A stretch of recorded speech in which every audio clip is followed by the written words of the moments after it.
इसका H और इसका OH चला गया बाहर। ठीक है, मतलब जो प्रोडक्ट बना हमें वो कैसा मिलेगा, OH ऐसा हमने लिखा प्रीवियस वाले का, मतलब यहाँ पे OH है, इधर है C डबल बॉन्ड O, इसमें कोई चेंज नहीं किया ये वाले पार्ट में हमने। ठीक है, क्लियर। CH के साथ R है, इसमें भी कुछ भी चेंज नहीं करेंगे, CH के साथ R अटैच है, लेकिन चेंज कहां पे आ गया, इसने अपना एक हाइड्रोजन एटम बाहर निकाल दिया, तो बचा क्या बेटा यहाँ पे, इसके पास बच गया एक NH। ये NH किसके साथ अटैच हो रहा है, यहां से COH बॉन्ड ब्रेक हो गया। ठीक है, तो ये किसके साथ अटैच हो गया, C डबल बॉन्ड O। वापस ये वाला जो ग्रुप है पूरा ऐसे ही रहेगा, इसका मतलब इधर आ गया आपके पास C डबल बॉन्ड O, यहाँ पे आ गया आपके पास CH, इधर है आपके पास R डैश, वापस आ गया इधर H2। ठीक है, अमाइड लिंकेज की बात हम कर रहे थे, तो अमाइड लिंकेज कौन सा है हमारे पास, ये वाला जो बॉन्ड है CONH बॉन्ड, इसको क्या बोलते हैं हम, अमाइड लिंकेज, या इसी को बोलते हैं हम पेप्टाइड बॉन्ड। अगर वन टाइम है तो पेप्टाइड बोलेंगे, अगर मोर देन वन टाइम है तो क्या बोल देंगे, पॉलीपेप्टाइड बॉन्ड। सिंपल है, क्लियर हो गई बात इतनी। Okay students, done. नेक्स्ट आते हैं फिर क्लासिफिकेशन ऑफ प्रोटीन्स। दो बेसिस है बेसिकली क्लासिफिकेशन के लिए। Number one, based on source and nature, मतलब सोर्स ऑफ डेरिवेशन और नेचर, किस टाइप का प्रोटीन है उसके बेसिस पे हम इसको डिवाइड करते हैं। सिंपल प्रोटीन है, कॉन्जुगेटेड प्रोटीन है और डिराइव्ड प्रोटीन है। ठीक है, सिंपल प्रोटीन्स क्या होते हैं, सिंपल प्रोटीन्स आपके पास दो टाइप के हैं, एक तो है ग्लोबुलर और दूसरा है फाइब्रस। ठीक है, इन दोनों को हम सिंपल प्रोटीन्स बोलते हैं। ग्लोबुलर प्रोटीन्स वाटर सॉल्युबल होते हैं, globular proteins are water soluble, these have spherical or oval shape and these have definite molecular weight। Examples ले लेते हैं हम, एंजाइम्स हो गए, हार्मोन्स हो गए, ग्लाइकोजेन हो गए, ये सभी कैसे हैं, ग्लोबुलर प्रोटीन्स हैं। Fibrous proteins are basically water insoluble, long filament fibrous structure रहेगा। These will serve as protective layer of animal tissues। ठीक है, एक प्रोटेक्टिव लेयर बना के रखेंगे कौन, फाइब्रस प्रोटीन्स जो होते हैं। करेक्ट। नेक्स्ट है आपके पास कॉन्जुगेटेड प्रोटीन्स। फाइब्रस का मतलब एक थ्रेड लाइक स्ट्रक्चर बनाएगा, उसी को क्या बोलते हैं हम, fibrous structure. Conjugated proteins are further divided into different parts, जिसमें केवल ये तीन इंपॉर्टेंट है, इससे बाहर आपके सिलेबस में है सब दिया हुआ, बुक में भी। लिपोप्रोटीन्स है, न्यूक्लियोप्रोटीन्स है और ग्लाइकोप्रोटीन्स है। ठीक है, लिपोप्रोटीन्स के जस्ट एग्जांपल याद रखने हैं, कोलेस्ट्रॉल हो गया, सीरम हो गया। न्यूक्लियोप्रोटीन्स में न्यूक्लिक एसिड आता है, क्रोमोसोम्स आते हैं। ग्लाइकोप्रोटीन्स में आपके पास कार्बोहाइड्रेट्स या ग्लाइकोजेन आते हैं। ठीक है, जिसमें एक प्रोस्थेटिक ग्रुप रहेगा। प्रोस्थेटिक ग्रुप मतलब ऐसा फंक्शनल ग्रुप जिसमें मोर देन वन कॉम्बिनेशन हो, मतलब दो या दो से ज्यादा फंक्शनल ग्रुप एक तरफ से अटैच हो with a long chain nucleus, उसको आप प्रोस्थेटिक ग्रुप बोलते हो। ठीक है, जैसे म्यूसिन इन सलाइवा है, इसका एग्जाम्पल याद रखना पड़ेगा, कोई ऑप्शन दूसरा नहीं है इसके लिए। डिराइव्ड प्रोटीन्स, डिराइव्ड प्रोटीन्स क्या होते हैं, these are the degradation product of natural proteins, मतलब जब नेचुरल प्रोटीन्स डिग्रेड हो जाते हैं तो क्या प्रोड्यूस करेंगे बेटा, डिराइव्ड प्रोटीन्स प्रोड्यूस करेंगे।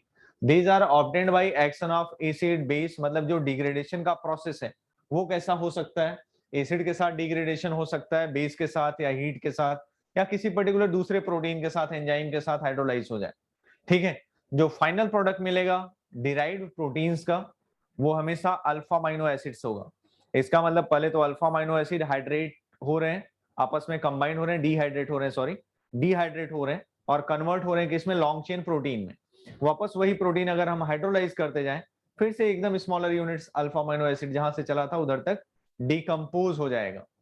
ठीक है, नहीं बेटा रिड्यूस सिलेबस नहीं, जो सीईटी में आएगा बस वही पढ़ा रहा हूं आपको, दूसरा कुछ नहीं, यहां तक पार्ट है आपके पास सीईटी में। ठीक है, तो उसके लिए कंफ्यूज मत होइए, ये पूरा वर्क करके आया हूं मैं, सो टेंशन लेने की जरूरत नहीं है रिड्यूस सिलेबस से रिलेटेड। नेक्स्ट आ जाइए,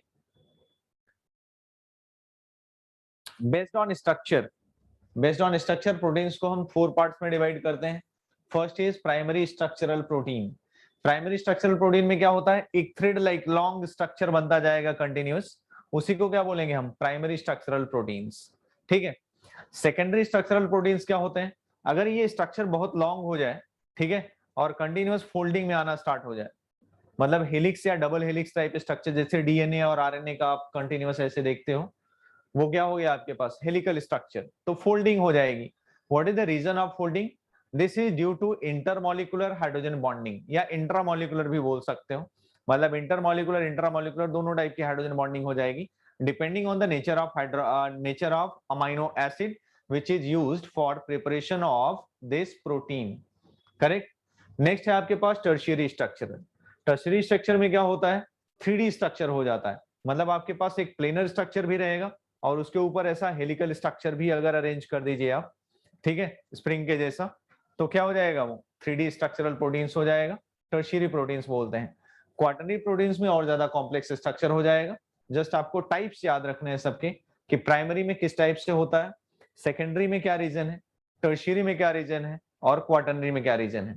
what is the major reason for folding of structure, helical structure या फिर डबल हेलिक्स स्ट्रक्चर जो बनेगा, उसका मेजर रीजन क्या होता है, इंटरमॉलिक्यूलर हाइड्रोजन बॉन्डिंग होती है, मतलब एक लॉन्ग चेन बन गया तो एक सिंगल मॉलिक्यूल हो गया, तो इंटरमॉलिक्यूलर हाइड्रोजन बॉन्डिंग हो जाएगी।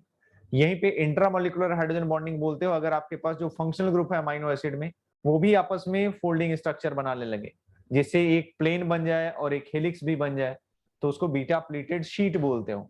तो सेकेंडरी स्ट्रक्चर में दो पार्ट हैं, हेलिक्स हो सकता है, डबल हेलिक्स हो सकता है, या फिर बीटा प्लेटेड शीट पॉसिबल है। क्लियर। टर्शियरी 3D स्ट्रक्चर आपको बता दिया, प्लेनर भी रहेगा और हेलिकल भी रहेगा, दोनों आपस में कंबाइन होंगे। तीसरा है आपके पास फोर्थ क्वाटरनरी स्ट्रक्चरल प्रोटीन, जिसमें और ज्यादा कॉम्प्लेक्स स्ट्रक्चर शो होता है, correct. So this is about classification of proteins, first one. Next है process denaturation of protein. It is the change in structure of protein due to change in its pH value, change in heat, या फिर reaction with acid base, या फिर any metal ions, जो higher metal ions होंगे, ठीक है। Next है आपके पास एंजाइम्स। एंजाइम्स क्या होते हैं, these are the biological catalyst. Biological catalyst हैं, तो they will definitely catalyse the biochemical reactions, they may और may not be present with the prosthetic groups, मतलब जो फंक्शनल ग्रुप्स होते हैं लार्जर वाले, वो प्रेजेंट हो भी सकते हैं या नहीं भी हो सकते हैं। And these are named by using suffix ase, मतलब ASE विल द सफिक्स। इसमें जो क्वेश्चन आता है आपके पास केवल दो ही है, बाकी सब रिड्यूस्ड में डाल दिया हुआ है, ठीक है। माल्टेज किस लिए यूज होता है, for the in the hydrolysis process inversion of maltose to glucose. And next है आपके पास invertase which is used in the inversion of cane sugar, ठीक है। मतलब सुक्रोज के इन्वर्जन में जो हम यूज करेंगे उसको हम इन्वर्टेज बोलते हैं, जो माल्टोज के इन्वर्जन में यूज करेंगे उसको हम माल्टेज बोलते हैं। These both are the enzymes, correct. आपको नेम याद रखने पड़ेंगे इसमें, दूसरा ऑप्शन नहीं है बेटा इसमें, क्लियर। चलिए नेक्स्ट आ जाते हैं।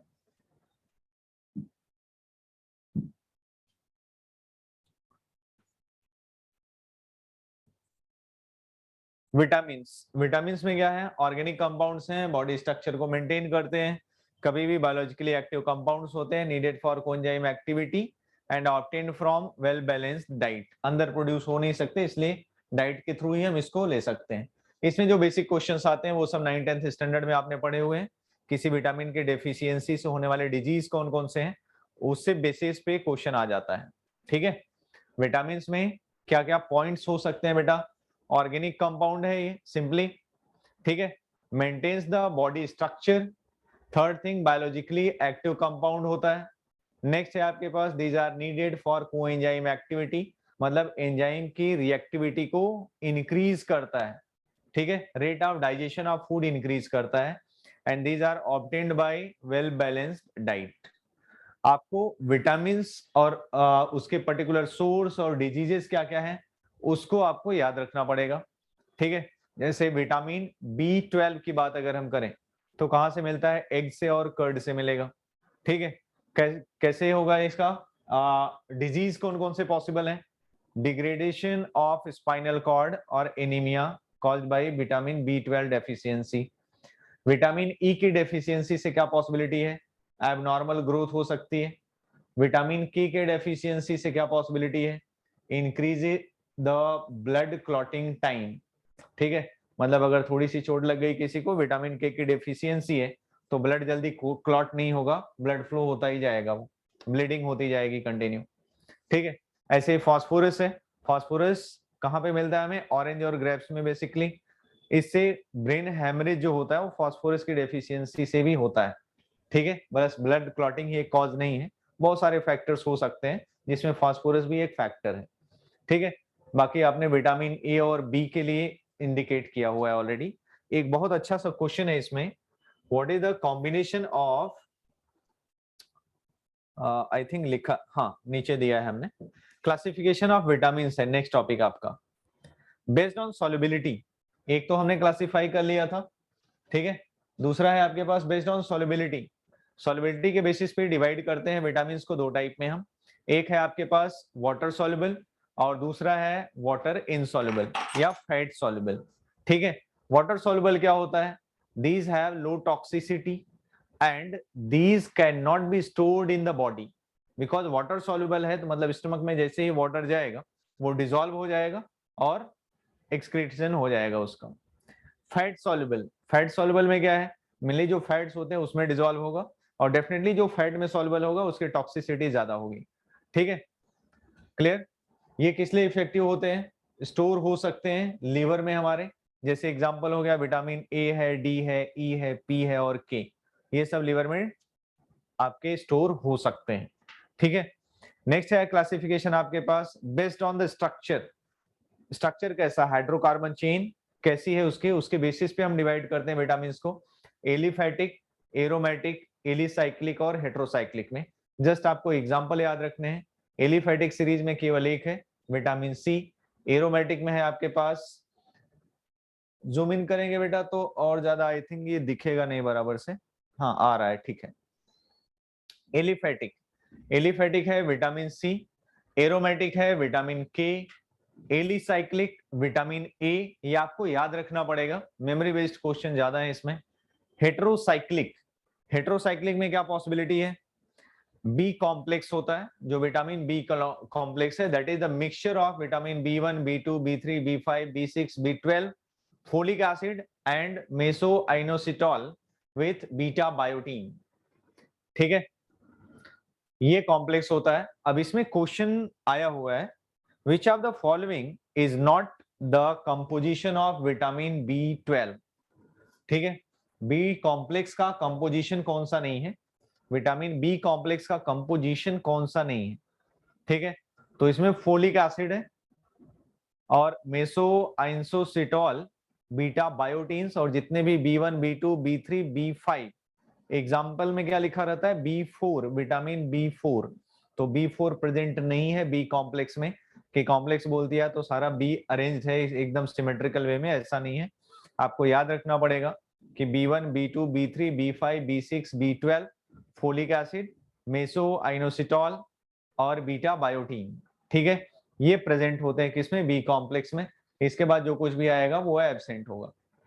समझ में आ गया बेटा? ये तो हो गई बात हमारे पास क्लासिफिकेशन की। इसमें कंपोजिशन पे बेस्ड क्वेश्चन बनता है, याद रखेंगे। नेक्स्ट है आपके पास हार्मोन्स। हार्मोन्स क्या होते हैं? सिंपल डेफिनेशन टाइप और एग्जांपल्स याद रखने हैं, बहुत इंपॉर्टेंट है ये। थायरॉक्सिन कहां से प्रोड्यूस होता है? बस दो ही हार्मोन्स हैं दिए हुए जो आपके सिलेबस में है या फिर जो सीईटी में आने के चांसेस रहेंगे, बाकी का नहीं पूछता है। फर्स्ट है आपके पास थायरॉक्सिन और दूसरा है इंसुलिन। ठीक है, कहां से इसका प्रोडक्शन होता है? थायरॉक्सिन अगर है तो थायराइड ग्लैंड से प्रोडक्शन होता है। हार्मोन्स होते क्या है? प्रोटीन मॉलिक्यूल्स है सिंपली। ठीक है, डिग्रेडेड प्रोटीन मॉलिक्यूल्स है। Hormones are degraded protein molecules.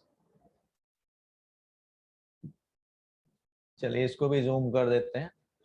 हाँ, hormones are the degraded protein molecules. These are the secretions of endocrine glands. These are directly mixed into the blood and easily diffusible.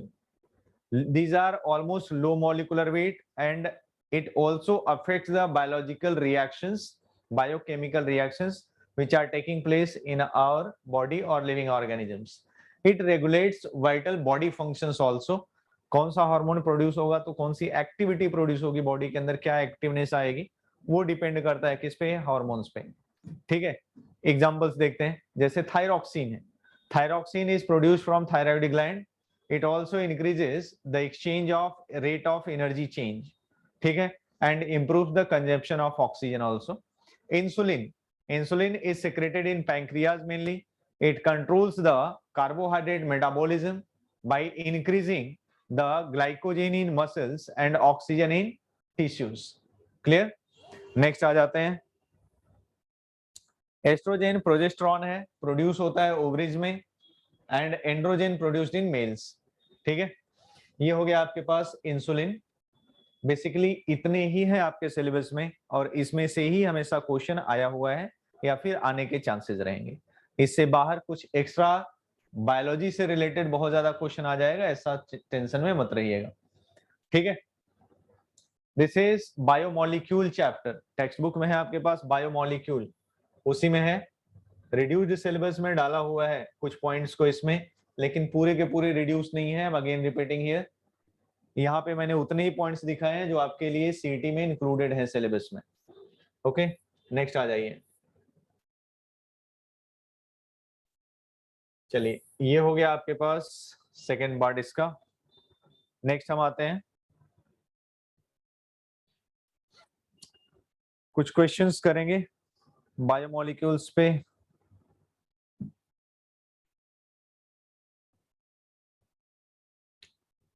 First है आपके पास बाइयूरेट test. मैं इसलिए बोल रहा हूं कि ये भले ही आपके प्रॉपर टेक्स्ट बुक वाला पार्ट एग्जाम में नहीं पूछा है, बट ये दोनों पार्ट्स कैसे हैं, प्रैक्टिकल के हैंडबुक में है। ठीक है, कौन सा बाइयूरेट टेस्ट, मिलन्स टेस्ट, ज़ेंथोप्रोटिक टेस्ट, ये आपके पास प्रोटीन एनालिसिस है, कार्बोहाइड्रेट एनालिसिस है, वहां से ये क्वेश्चन लिए हमने। बाइयूरेट टेस्ट किस लिए हम अप्लाई करते हैं, टू आइडेंटिफाई द प्रोटीन, कि उसमें प्रोटीन मॉलिक्यूल्स है कि नहीं, मींस अमाइनो एसिड प्रेजेंट है या नहीं है। कैसे इंडिकेट होगा, बाइयूरेट टेस्ट से इंडिकेट होगा। ठीक है, तो प्रोटीन ले लिया हमने, सोडियम हाइड्रोक्साइड और कॉपर सल्फेट का सोल्यूशन ले लेंगे, मिक्स कर देंगे जस्ट एक टेस्ट ट्यूब में, तो किस में कन्वर्ट हो जाएगा, रेडिश वायलेट कलर प्रोड्यूस हो जाएगा, जो इंडिकेट करता है कि दिया गया जो कंपाउंड है दैट इज प्रोटीन। क्या प्रेजेंट है उसमें, प्रोटीन प्रेजेंट है। क्लियर? नेक्स्ट है मिलन्स बेस। अगर हम मिलन्स टेस्ट में क्या करते हैं, प्रोटीन में मिलन्स बेस यूज करते हैं। मिलन्स बेस का कंपोजिशन पूछा हुआ है एग्जाम में, सीटी में आया हुआ क्वेश्चन है ये। मिलन्स बेस का composition, this is the chemical composition of Millon's base, क्या है, मर्क्यूरस नाइट्रेट, मर्क्यूरिक नाइट्रेट और डाइल्यूट HNO3। ठीक है, यहाँ पे आपके पास ट्वाइस होगा, Hg2 HgNO3 है, तो HgNO3 का ट्वाइस होगा, यहाँ पे नहीं रहेगा, चेंज कर लीजिएगा जो पीडीएफ आपके पास जाएगा। कंफ्यूज मत होइएगा बेटा, आई एम अगेन रिपीटिंग, वो राइटिंग मिस्टेक है इसमें, मैं वापस लिख देता हूं। जो कॉन्सेप्ट है इसमें, मिलन्स टेस्ट के लिए मिलन्स बेस यूज करते हैं। इसका फॉर्मूला क्या है, HgNO3, ये होगा आपके पास, ठीक है, जिसको आप मर्क्यूरिक नाइट्रेट बोलते हो, +2 में है, और दूसरा है HgNO3 ट्वाइस है, HgNO3 है, जिसको आप मर्क्यूरस नाइट्रेट बोलते हो। लेकिन ये दोनों तभी रिएक्ट करते हैं जब हम इन दोनों को ऐड करते हैं डाइल्यूट HNO3 के साथ। ठीक है, तो ध्यान रखिएगा, डाइल्यूट HNO3 हम अलग से टेस्ट ट्यूब में ऐड करते हैं, तब जाके ये रिएक्शन शो करता है और क्या बनाता है, व्हाइट प्रेसिपिटेट बनाता है, जिसको थोड़ा सा भी हीट करेंगे हम तो ब्रिक रेड में कन्वर्ट हो जाएगा। That will gives the information about presence of protein. दूसरा है आपके पास ज़ेंथोप्रोटिक टेस्ट, ये भी टेक्स्ट बुक से ही है, सॉरी प्रैक्टिकल हैंडबुक से है क्वेश्चन, इंपॉर्टेंट है ये तीनों के तीनों। ज़ेंथोप्रोटिक में भी हम प्रोटीन का ही एनालिसिस करते हैं, कॉन्सेंट्रेट नाइट्रिक एसिड के साथ येलो कलर प्रोड्यूस होता है, याद रखना पड़ेगा। बाद में सोडियम हाइड्रोक्साइड के साथ या अमोनियम हाइड्रोक्साइड, दोनों में से कोई भी ले लेंगे, ऑरेंज रेड कलर है। पेप्टाइड लिंकेज ऑलरेडी आपको बता दिया हमने पीछे। ठीक है, सो this is about the theoretical part of the chapter. देखते हैं कुछ और आगे है तो, अदरवाइज डायरेक्ट अभी क्वेश्चन में आ जाएंगे हम, फटाफट क्वेश्चन थोड़ी स्पीड से चलेंगे लेके। ग्लाइकोसाइडिक बॉन्ड, ग्लाइकोसाइड बॉन्ड क्या होता है? The bond formed between two monosaccharide units is called as glycoside bond. It is formed by removal of water, मतलब कंडेंसेशन रिएक्शन है बेसिकली, और बनता किसमें है? C1C2 में बनता है एंड C1C4 में बनता है। C2C4 केवल पॉलीसैकेराइड्स में आते हैं, या C2C6 पॉलीसैकेराइड्स में आते हैं जो फ्रक्टोज वाले मोनोमर यूनिट है।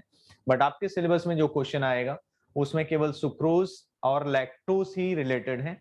सुक्रोज में आपके पास C1C2 लिंकेज आएगा, मतलब एक का कार्बन नंबर 1 एनोमेरिक कार्बन दूसरे के सेकंड कार्बन एटम के साथ कंबाइंड होगा थ्रू द ग्लाइकोसाइडिक बॉन्ड, और C1C4 होगा लैक्टोज के लिए। ठीक है, बस ये दोनों का याद रखना है, बाकी की जरूरत नहीं है आपको। ठीक है, चलिए नेक्स्ट आ जाते हैं हम।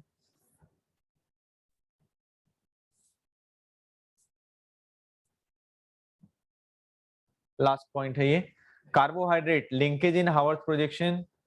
आपके पास है दो केवल। ठीक है, सुक्रोज में आपके पास दिया हुआ है यूनिट्स, जो बताया आपने मोनोमर यूनिट्स, बस इतने के मोनोमर यूनिट्स आपको याद रखने हैं और किस टाइप का लिंकेज है, बाकी कुछ भी करने की जरूरत नहीं। जितने भी पॉलीसैकेराइड्स हैं सब ओमिटेड है, सीटी से भी और बोर्ड से भी। ठीक है, तो उसमें परेशान होने की जरूरत नहीं है। सुक्रोज में कौन कौन से मोनोमेरिक यूनिट अटैच होते हैं? Alpha D glucose and beta D fructose. Lactose में क्या अटैच होता है? Beta D galactopyranose and beta D glucopyranose. Starch में ऐड होता है आपके पास C1C4 लिंकेज और केवल अल्फा ग्लाइकोसाइडिक लिंकेज होता है, मतलब स्टार्च में केवल अल्फा डी ग्लूकोज ही अटैच होते जाता है कंटिन्यूअसली। ठीक है, आ जाते हैं हम क्वेश्चन में अभी फटाफट, थोड़ा फास्ट जाएंगे क्वेश्चंस के लिए। थ्योरेटिकल है total. Carbohydrate used in silvering mirror. कौन सा कार्बोहाइड्रेट सिल्वरिंग मिरर में यूज होता है या सिल्वर मिरर प्रोड्यूस करता है? यस, अभी आपने पीछे पढ़ा था Tollens reagent, C glucose. Very good, very good answer. Zoom कर दें और चलो ठीक है। Carbohydrate can not be hydrolysed into simpler units. कौन सा कार्बोहाइड्रेट है जो सिंपलर यूनिट्स में हाइड्रोलाइज नहीं हो सकता? मोनोसैकेराइड। लैक्टोज नहीं बेटा, लैक्टोज नहीं, गैलेक्टोज बोल सकते थे आप, लैक्टोज नहीं, बी। चलो नेक्स्ट है hydrolysis of sucrose is called. Sucrose के हाइड्रोलिसिस को क्या बोलते हैं हम? ये स्टूडेंट्स, सुक्रोज का hydrolysis,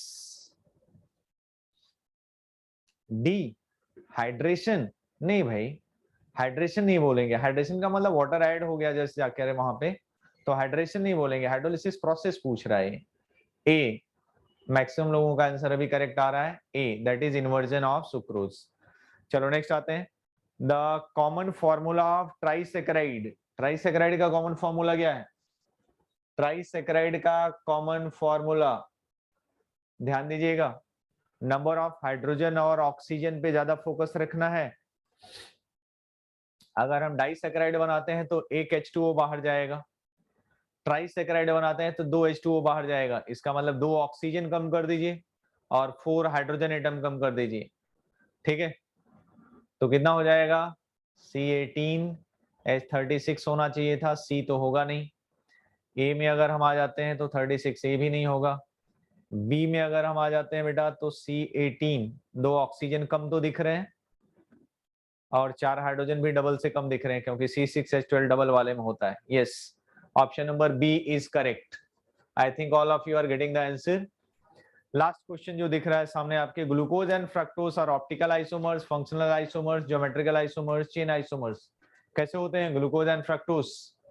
C, very good answer, very good. A नहीं, ए नहीं है बेटा, ए नहीं है, C will be the correct answer. Optical नहीं, फंक्शनल होते हैं फंक्शनल आइसोमर, क्योंकि एक अल्डिहाइड है दूसरा ketone functional group, molecular formula is same. ठीक है, चलिए नेक्स्ट आ जाते हैं। Glucose has how many asymmetric carbon atoms? How many asymmetric carbon atoms are present in glucose? 4। Asymmetric का मतलब कायरल सेंटर की बात हो रही है। ठीक है, glucose has how many primary hydroxyl and secondary groups? Glucose में प्राइमरी हाइड्रोक्सिल ग्रुप कितने होते हैं? 1? नहीं नहीं, ग्लूकोज की बात हो रही है बेटा, 2 प्राइमरी रहेंगे और 4 सेकेंडरी होते हैं ग्लूकोज में। ग्लूकोज में एक अपवर्ड होता है आपके पास क्या? CHO group. ठीक है, CHO ग्रुप ग्लूकोज में है, तो प्राइमरी कितने हो गए? 1 2 1 2। सोच के बोलिए आंसर, कंफ्यूज मत होइए। ग्लूकोज में कितने प्राइमरी होते हैं? Only one, only one, only one. Okay, other 4 secondary होते हैं। 4 सेकेंडरी हो गया और एक प्राइमरी। बेटा 2 नहीं हो गए कभी भी। रीजन क्या है उसका? थोड़ा सा ही डाइवर्ट किया, बस टर्न हो गए फटाक से, गड़बड़ हो जाएगा। आपके पास एक साइड में ग्लूकोज में क्या है? CHO ग्रुप होता है ना, अल्डिहाइड ग्रुप होता है, और अल्डिहाइड है तो वहां पे अल्कोहल तो होगा नहीं। ठीक है, तो एक ही केवल बॉटम पे लिखते हैं, जिसको हम 1 and 4 will be the correct answer. Stachyos give how many monomer units on hydrolysis? Stachyos 4. Yes, this is tetrasaccharide oligosaccharide का एग्जांपल है। नेक्स्ट आ जाइए। Solvent used for crystallisation of glucose. Glucose के क्रिस्टलाइजेशन में कौन सा सॉल्वेंट यूज करते हैं? C, ethanol. Very good answer. An example of disaccharide made up of 2 units of same monosaccharides. An example of disaccharide made up of 2 units of same monosaccharide. A और B में confusion चल रहा है अभी। Sucrose है, maltose है, lactose है, रेफिनोस है, 2 सेम यूनिट आने चाहिए। Same unit, maltose only. Very good. Maltose में क्या होता है? 2 ग्लूकोज यूनिट रहेंगे, और सुक्रोज में ग्लूकोज एंड फ्रक्टोज दोनों होता है। वेरी गुड, आपको स्टार्टिंग में ही बताया था हमने। नेक्स्ट आ जाइए। Millon's reagent is a mixture of, आ गया क्वेश्चन और पूछा हुआ भी है एग्जाम में। Millon's reagent is a mixture of, किसका मिक्सचर होता है? B, HgNO3, HgNO3 twice. Very good, very good answer. Mitali and other students also के। डी नहीं होगा बेटा, डी में केयरफुल हो जाइए। डी नहीं। आपके पास क्या है? मर्क्यूरस और मर्क्यूरिक नाइट्रेट दोनों प्रेजेंट हो रहा है, अलॉन्ग विथ नाइट्रिक एसिड। जब हम डाइल्यूट नाइट्रिक एसिड बाहर से ऐड करते हैं, तब वो प्रोटीन के पॉजिटिव प्रेजेंस को दिखाता है। ठीक है, so B will be the correct answer. चलो नेक्स्ट आते हैं। Monosaccharide usually contains how many carbon atoms? Monosaccharide usually contains dash carbon atoms. Monosaccharide में कितने होते हैं? पहले वाले का चलो ठीक है, आते हैं अभी उसमें, रिटर्न हो जाएंगे। Monosaccharides usually contains how many carbon atoms? B, C12 C6। चलो ठीक है। पिछला वाला क्वेश्चन क्या था भाई? कंफ्यूज हो रहा है बच्चा।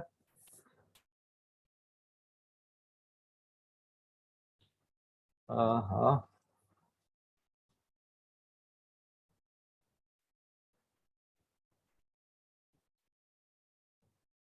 हाँ, कौन सा क्वेश्चन बेटा?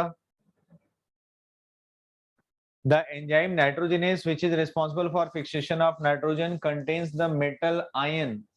Nitrogenase में metal ion पूछ रहा है, ठीक है। The enzyme nitrogenase, which is responsible for fixation of nitrogen, contains the metal ion. Try करिए। इसमें बायोलॉजी वाले कौन कौन से हैं? बी, Fe होता है नाइट्रोजिनेस के लिए, नाइट्रोजन कंटेंट के लिए। जूम कर दें? ठीक है बेटा, ये लो।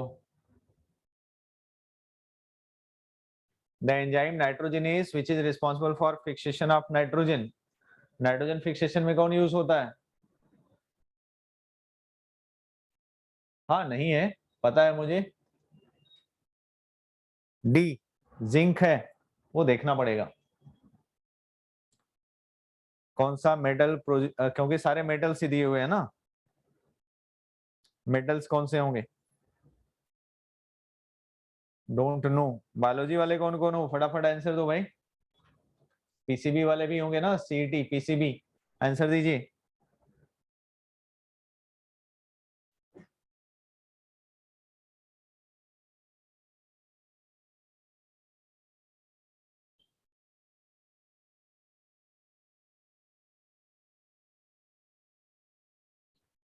ये स्टूडेंट्स, बायो वाले कितने हैं इसमें? It is iron. आयरन होता है।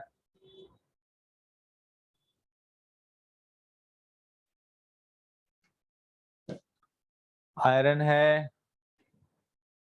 चलो ठीक है, बोल सकते हैं नाइट्रोजन फिक्सेशन में आयरन हो सकता है। मॉलिब्डेनम भी हो सकता है, मॉलिब्डेनम है नहीं, चलो ठीक है, एक ऑप्शन मिल गया हमारे पास, आयरन। आयरन हो सकता है, ठीक है। अरे जरूरी नहीं है बेटा, जरूरी नहीं है कि सारा कुछ एकदम वर्ड टू वर्ड आपका टेक्स्ट बुक ही फॉलो होगा। मैंने पहले ही बोल रखा है आपको कि मान के चलिए आप कि 90% क्वेश्चन आपके टेक्स्ट बुक वाले रहेंगे, बाकी 10% क्वेश्चन थोड़ा डिफिकल्टी लेवल ज्यादा रहेगा, मतलब कुछ एक्स्ट्रा तो आपको पढ़ना ही पड़ेगा कहीं ना कहीं से, ठीक है। बट इधर नहीं है, हाँ मॉलिब्डेनम भी होता है बट यहाँ पे नहीं है, इसलिए यहाँ पे केवल आयरन दिया हुआ है। चलो कंफ्यूज मत होइए इसमें, नेक्स्ट आ जाइए। ये तो हो गया, नेक्स्ट आते हैं। Which of the following is trisaccharide? Galactose, raffinose, maltose, stachyose. Yes. अब कितना जूम करेंगे? Which is the following trisaccharide? कौन कौन सा है बेटा? Raffinose है। Very good. Very good answer. C. Correct answer है। Correct जा रहे हो? Raffinose. Glucose reacts with bromine water to produce.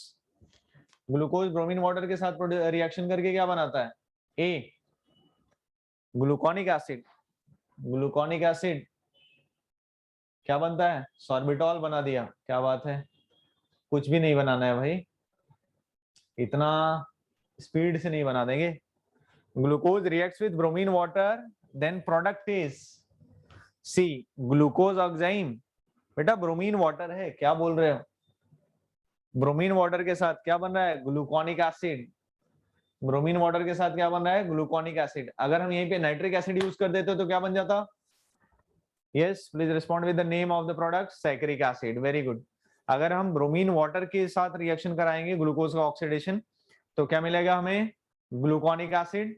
और वहीं पे डाइल्यूट HNO3 के साथ ऑक्सीडाइज कर देंगे तो अल्डिहाइड और प्राइमरी हाइड्रोक्सी दोनों ग्रुप ऑक्सीडाइज हो जाएंगे और कन्वर्ट हो जाएगा सैक्रिक एसिड, मतलब अपवर्ड और डाउनवर्ड COH ग्रुप हो जाएगा, बीच में secondary hydroxyl group will be not affected, ठीक है। नेक्स्ट आ जाइए। Solvent use for crystallisation of glucose, अभी वापस आ गया। Proteins can be detected by fruity order test, litmus test, xanthoproteic and carbylamine. कौन सा करेक्ट है? प्रोटीन, अभी पीछे देखा था, जेंथोप्रोटिक टेस्ट है। Very good, option number B is correct. Millon's reagent अभी हमने कर ही लिया था। अच्छा ये क्वेश्चन छूट गए थे, इसका मतलब आ जाओ नेक्स्ट आ जाते हैं।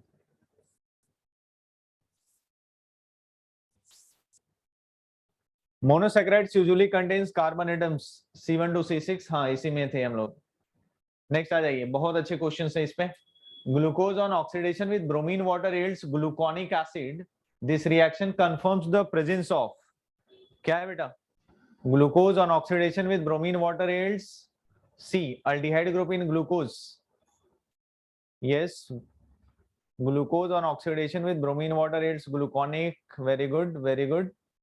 aldehyde group in glucose, primary alcoholic group in glucose, 6 carbon atoms linked to straight chain, secondary alcoholic group. Yes, aldehyde group can be easily oxidized by bromine water. Very good answer, option number C. What type of sugar molecule is present in DNA? DNA किस type का sugar molecule है? C deoxyribose है। Yes very good, D3 deoxy है और D2 deoxy है। Yes students, D3 D2 दोनों दिया हुआ है, ध्यान रखना। C will be the correct answer. Okay चलो ठीक है, D2 वेरी गुड। नेक्स्ट आ जाते हैं। A molecule stachyose contains how many carbon, वापस वही रिपीट हो गया है। चलिए आ जाते हैं नेक्स्ट में हम, आई थिंक ये लास्ट स्लाइड होगा। Yes that's all for today session for carbohydrates. Next time we'll discuss about polymers and some questions related to the coordination compounds also, or whatever given in the next as per the planner. Correct? We will move accordingly. Okay students, chalo thank you for participating in the session. Bye beta, bye.